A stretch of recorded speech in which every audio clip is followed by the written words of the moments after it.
Franklin County in Middle Tennessee until 3:45 p.m. Central Daylight Time.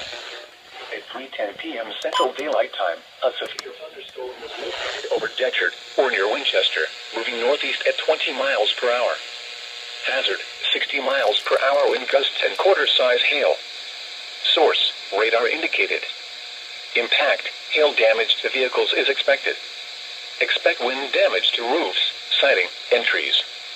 Locations impacted include Winchester, Decherd, Estill Springs, Cowan, Timms Ford Lake, Suwanee, Woods Reservoir, Arnold Air Force Base, and Alto.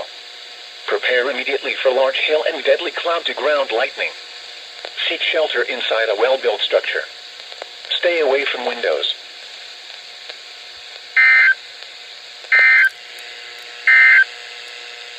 The National